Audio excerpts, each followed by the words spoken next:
শিবপুজোর প্রসাদ খেয়ে মৃত্যু হলো এক ব্যক্তির। গুরুতর অসুস্থ আরও 30 থেকে 35 জন। ঘটনার তদন্তে মাঠে নেমেছে ফুড সেফটি দপ্তরের আধিকারিকরা। উদ্ধার প্রসাদ তটিতে ব্যবহৃত বিভিন্ন মশলার প্যাকেট। ঘটনা উত্তর ত্রিপুরা জেলার ধর্মনগর মহকুমার দেওয়ানপাশা গ্রাম পঞ্চায়েতের 4 নম্বর ওয়ার্ডের অরুণনাথের বাড়িতে। জানা গেছে, গত বৃহস্পতিবার অরুণনাথের বাড়িতে একটি শিব মন্দির প্রতিস্থাপনের অনুষ্ঠান ছিল। সেই উপলক্ষে গৃহস্থ, আত্মীয় স্বজন সহ পাড়া প্রতিবেশীদের শিবপূজার প্রসাদ গ্রহণের নিমন্ত্রণ করেন। যথারীতি প্রসাদ খেয়ে আত্মীয় স্বজন সহ পাড়া প্রতিবেশী যার যার বাড়ি চলে গেলে এদিন রাত থেকে পরদিন অর্থাৎ শুক্রবার সকাল পর্যন্ত প্রসাদ খাওয়া সকলের শারীরিক অসুস্থতা বোধ করতে শুরু করেন। তড়িঘড়ি বিভিন্ন এলাকার লোকজন স্থানীয় হাসপাতালে ভর্তি হলে শনিবার রাত প্রায় 10টার দিকে ধর্মনগর সাকাইবাড়ি স্থিত হেলথ কেয়ার নার্সিং হোমে চিকিৎসাধীন অবস্থায় শৈলেন্দ্র দেবনাথ নামের 59 বছরের এক ব্যক্তির মৃত্যু হয়। জানা গেছে, মৃত ব্যক্তির বাড়ি দেওয়ানপাশা এলাকায়। এছাড়া আশঙ্কাজনক অবস্থায় অপর একজন চিকিৎসাধীন সহ কমপক্ষে 30 থেকে 35 জন বিভিন্ন হাসপাতালে চিকিৎসার জন্য ভর্তি হন। এ খবর ছড়িয়ে পড়তেই রবিবার দুপুরে দেওয়ানপাশার অরুণনাথের বাড়িতে ছুটে যান ধর্মনগর ফুড সেফটি দপ্তরের আধিকারিক তথা চিকিৎসক পূজা আচার্য ও সুমিত দেবনাথ। এছাড়া মৃত ব্যক্তির বাড়িসহ হাসপাতালে চিকিৎসাধীন আহতদের দেখতে যান ফুড সেফটি আধিকারিকরা। ফুড সেফটি আধিকারিকরা জানান, ঘটনা বৃহস্পতিবার দিন ঘটে। ঘটনাস্থল থেকে শুধুমাত্র বিভিন্ন মশলার প্যাকেট উদ্ধার হয়েছে। সেগুলো পরীক্ষা নিরীক্ষা করে দেখা হচ্ছে, তবে কি কারণে খাদ্যে বিষক্রিয়া হয়েছে তা খতিয়ে দেখা হচ্ছে। অফিসার, আমরা আজকে সকালে ইনসিডেন্টের খবরটা পেয়েছি, আমাদের কাছে খবর এসেছে আজকে। তো আমরা আসলাম, প্রথম হসপিটালে আমরা গেছি, গিয়ে ওখানে যতজন অ্যাডমিট আছে ওদেরকে দেখেছি, ওদের যা ডিটেলস আমরা নিয়েছি, নাম, অ্যাড্রেস, ফোন নাম্বার সবই নেওয়া হয়েছে, কে কবে অ্যাডমিট ছিল সবকিছু নেওয়া হয়েছে, ওদের ট্রিটমেন্ট ওইখানে চলছে ওনাদের। তারপর আমরা ওইখান থেকে যা খবর পেয়েছি, এখানে একটা শিব মন্দিরের ইনগ্রেশন প্রোগ্রামে সবাই প্রসাদ খেয়েছিল। তো ওদের ভিত্তিতে যেটা আমরা খবর পেয়েছি যে এখানে খেয়ে ওদের শরীর খারাপ হয়েছে। আমরা এখন স্পটে আছি। এখানে যেহেতু বৃহস্পতিবারে প্রোগ্রাম হয়েছে, আমরা এসে এখানে কিছু স্যাম্পল কিছু পাইনি, শুধু এই মশলাগুলো পেয়েছি যেটা ওদের রান্না এটা ইউজ হয়েছে।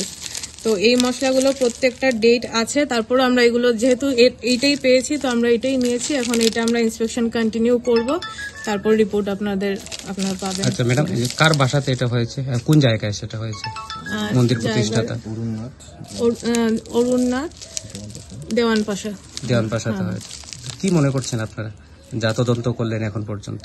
এখন পর্যন্ত আমরা তো এটা ইন্সপেকশন চলবে, কারণ আমি তো স্যাম্পল এখানে কিছু পাইনি বা এক্সপায়ারি প্রোডাক্ট কিছু পাইনি। যা মশলা নিয়েছি ওগুলোর ডেট আছে, তো ওইগুলো তারপরে আমরা দেখবো যে এখানে কিছু অসুবিধা আছে কিনা। আর তো কিছু পাইনি। তো এখন হাসপাতালে কতজন ভর্তি রয়েছে? আমরা আজকে যে ইন্সপেকশন করেছি তো সেখানে 15-20 জন হবে আজকে, 15-20 জন। হ্যাঁ, আজকে ছিল। আর টোটাল এই ঘটনায় মোটামুটি আপনাদের কাছে কোনো পরিসংখ্যান আছে কতজন ভর্তি হয়েছে এখন পর্যন্ত? এখন পর্যন্ত হসপিটাল থেকে ওইরকমই আমরা খবর পেয়েছি, 15-20 জন, 30 জন এমন। আমাদের কাছে খবর রয়েছে যে এই প্রসঙ্গে একজন মারা গেছেন এবং আরেকজন অবস্থা খুবই গুরুতর। সেখানে আমরা এখনো যাইনি, তো আমরা দেখবো এখন। মানে আপনার শুভ নামটা? আমার নাম পূজা আচার্য, ফুড সেফটি অফিসার, ধর্মনগর। এদিকে মৃত ব্যক্তির ছেলে অনিক দেবনাথ সহ আহত ব্যক্তি সুদর্শন নাথ ও আশুতোষ নাথরা জানান, বৃহস্পতিবার শিব পুজোর কাঁচা প্রসাদ এবং খিচুড়ি প্রসাদ খাওয়ার পর থেকেই তাদের শারীরিক অসুস্থতা দেখা দেয়। তাতে ধর্মনগর জেলা হাসপাতাল, সাকাইবাড়ি হেলথ কেয়ার নার্সিং হোম, বংনাং প্রাথমিক স্বাস্থ্য কেন্দ্র এবং কদমতলা সামাজিক স্বাস্থ্য কেন্দ্রে বহু মানুষ চিকিৎসাধীন অবস্থায় রয়েছেন। 2-1 জন আবার শিলচর হাসপাতালে চিকিৎসার জন্য ছুটে গেছেন। সকলের ধারণা, প্রসাদে বিষক্রিয়ায় এই ঘটনাটি সংঘটিত হয়েছে। আমি সকালবেলা থেকে এখানে ছিলাম, মিথ্যা কথা বলার কোনো প্রয়োজন নেই। সকালবেলা থেকে ওরা একটু বলেছিল যে এখানে একটু একজন বয়স্ক লোক সামনে থাকার জন্য আমি আসলাম। কিন্তু খাওয়া দাওয়া ঠিকই হয়েছে। হওয়ার পরে আমি নিজে অসুস্থ হয়েছিলাম, মোটামুটি এখন সুস্থ। এরপরে দেখা যায় বৃহস্পতিবার রাত্র থেকে সবে একা অসুস্থ হইতেছে, হসপিটাল যেতেছে। এই করতে করতে কিছু আছে শিলচর গেছে 2-3 জন, তারপর সাহেবাই নার্সিংহোমে আছে কয়েকজন, ধর্মনগর হসপিটাল আছে, বুমরাং হসপিটাল আছে। আমার ছেলের বউ এখানে খুব সিরিয়াস কন্ডিশন, একটু আগেই আমি এখান থেকে গেছি। এখানে 10 জন আছে আমাদের এলাকা।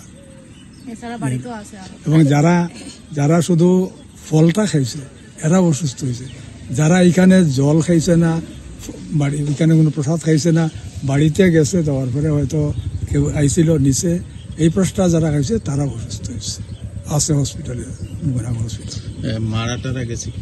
মারা গেছে একজন। কি নাম ওনার?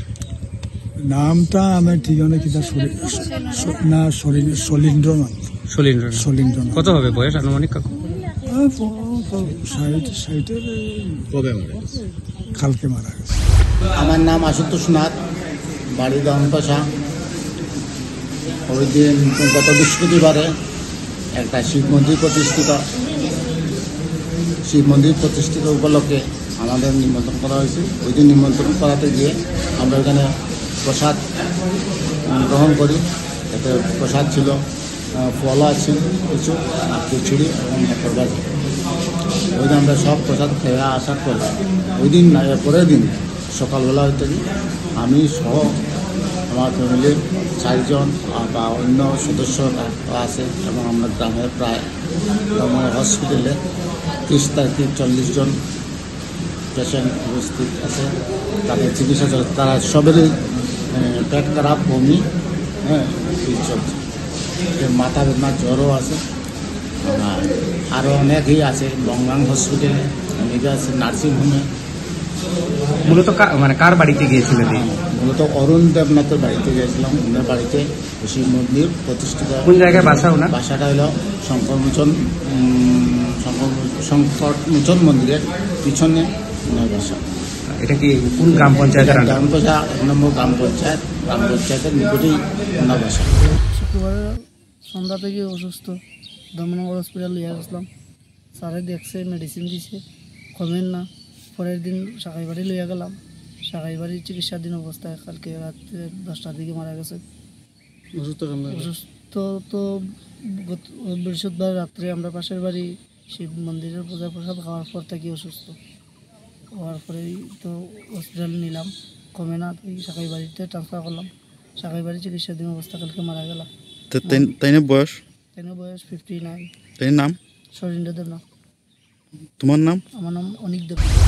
অপরদিকে ধর্মনগর ফুড সেফটি দপ্তরের বিরুদ্ধে সাধারণ মানুষ প্রশ্ন তুলে বললেন, সচরাচর ফুড সেফটি দপ্তরের আধিকারিকদের তেমন কোনো অভিযান করতে দেখা যায় না। বিভিন্ন হাট বাজারে নামি বেনামি এবং মেয়াদ উত্তীর্ণ খাবারের ছড়াছড়ি রয়েছে। এসব খেয়ে অনেকে অসুস্থ হয়ে পড়ছেন, কিন্তু তাতে কোনো হেলদোল নেই ফুড সেফটি দপ্তরের। কিন্তু এখন দেখার বিষয়, ফুড সেফটি দপ্তর সহ মহকুমা প্রশাসন গোটা ঘটনার তদন্তক্রমে কী ভূমিকা পালন করেন।